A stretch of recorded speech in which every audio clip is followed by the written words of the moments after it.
पारडी के पलसाने में वरिष्ठ नागरिक महिलाओं को बंधक बनाकर डकैती की वारदात को सुलझाने वलसाड़ पुलिस को बड़ी सफलता मिली। वलसाड़ जिले के पारडी तालुका में पलसाना देसाई फड़िया निवासी सावित्रीबेन गुणवंतभाई नायक के घर में 14 मार्च की रात 4 अज्ञात व्यक्ति पीछे के दरवाजे से ताला तोड़कर उषाबेन महेशभाई जोशी के घर में लकड़ी की वार से दाखिल हुए। पारडी थाने में जिसकी शिकायत की गई, जहां 8,000 रुपये पाए गए, कुल 3,78,000 मत्ता की लूट करके भागे थे। इस संबंध में जिला एलसीबी एसओजी पार्टी पुलिस ने सीसीटीवी कैमरे के फुटेज प्राप्त किए और जांच की और डकैती सूचना देने वाले आरोपियों में से 36 वर्षीय जितेंद्र भाई उर्फ जीतू गमन भाई धोड़िया पटेल को गिरफ्तार किया।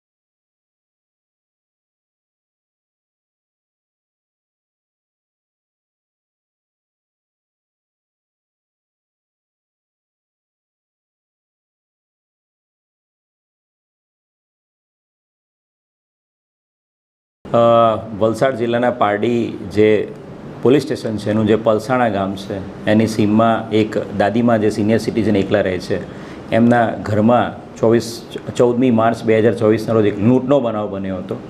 5થી વધુ અજાણ્યા ઈસમોએ દાદીમાને બંધક બનાવીને ઘરમાં 3,78,000 રૂપિયાના સોના ચાંદીના દાગીના અને કેશની લૂંટ ચલાવેલી હતી। છેલ્લા 1 મહિનાથી ક્રાઇમ બ્રાન્ચ પીઆઈ ઉત્સવ બારોટ અને એની ટીમ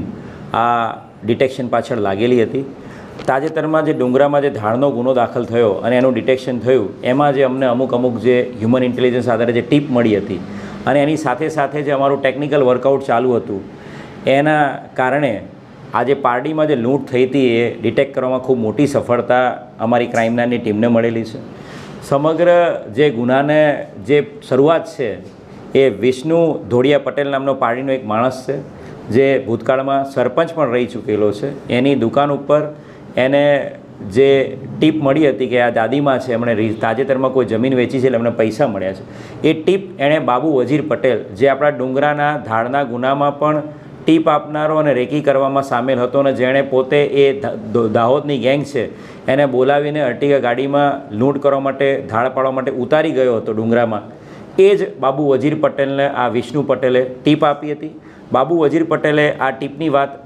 જીતુ પટેલને કરી હતી। આ બંને જણા ત્યાં પારડી વિસ્તારના જ રહેવાસી છે, ધરમપુર અને પારડી વિસ્તારના રહેવાસી છે અને બાબુ વજીર પટેલ અને જીતેન્દ્ર પટેલે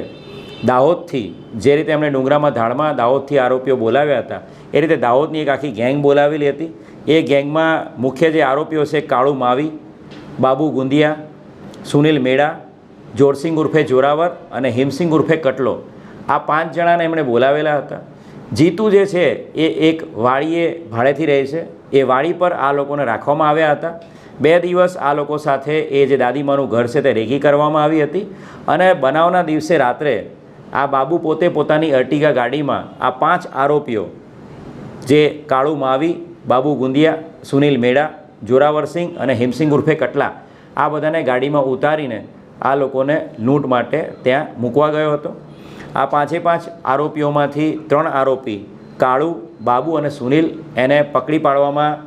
ક્રાઇમ બ્રાન્ચને મોટી સફળતા મળી છે। આ ઉપરાંત જે ટીપ આપનારો વિષ્ણુ ધોળિયા પટેલ અને જીતુ પટેલ પણ ક્રાઇમ બ્રાન્ચના સકંજામાં છે। આની સાથે આ લોકોની ગેંગમાં અન્ય એક સામેલ વ્યક્તિ રમેશ પલાસ, જે આ લૂંટમાં સામેલ નહોતો પરંતુ અન્ય પોલીસ સ્ટેશન વિસ્તારમાં અન્ય થયેલી ઘરફોડમાં સામેલ છે, રમેશ પલાસ,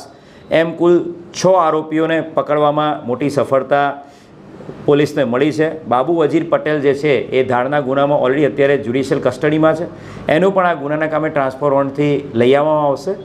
આ તમામ આરોપીની જે ડિટેલ્ડ પૂછપરછ કરતાં વલસાડ જિલ્લામાં વલસાડના અલગ પોલીસ સ્ટેશનમાં દાખલ થયેલી 5 જેટલી 2024માં દાખલ થયેલી 5 ઘરફોડ, 2023માં દાખલ થયેલી 2 ઘરફોડ અને આ પારડીની એક લૂંટ, એમ કુલ 7 ઘરફોડ અને 1 લૂંટનો ગુનો ડિટેક્ટ કરવામાં ખૂબ મોટી સફળતા વલસાડ જિલ્લા પોલીસને મળેલી છે। આ આખી જે ગેંગ છે એમાં ખાસ કરીને બાબુ વજીર પટેલની અને આ ગેંગની વાત કરીએ તો આ લોકોએ અન્ય અલગ 20 જેટલા અલગ જગ્યાએ ગુનાઓ કરેલાની કબૂલાત પણ આપેલી છે, જેની અંદર સુરત, નવસારી, વલસાડ, દમણ એવા વિસ્તારોમાં નકલી ઇન્કમટેક્સ ઓફિસર, નકલી પોલીસ, નકલી વ્હીકલ ચેકિંગ કરનારા ટ્રાફિક પોલીસ અલગ અલગ સૌરાષ્ટ્રના વિસ્તારોમાં દીકરી જે મેરેજ કરવા માટે ફિમેલ જે સપ્લાય કરીને પછી એમનું ચીટિંગ કરવા એવા અલગ અલગ ગુનાઓનો પણ અંજામ આપેલો છે. મીડિયા મિત્રોના માધ્યમથી હું વલસાડ જિલ્લાની તમામ જનતાને પણ નમ્ર અપીલ કરીશ કે આપની સાથે આ આરોપીઓમાંથી કોઈએ ક્યારેય પણ કોઈ પ્રકારનું ચીટિંગ કે એક્સટોર્શન કરેલું હોય તો આપ આગળ આવો, જેથી કરીને આપનો ગુનો દાખલ કરી શકાય અને આવા આરોપીઓ વિરુદ્ધ વધુમાં વધુ ગુના દાખલ કરીને એમને જેલના સળિયા પાછળ ધકેલી શકાય.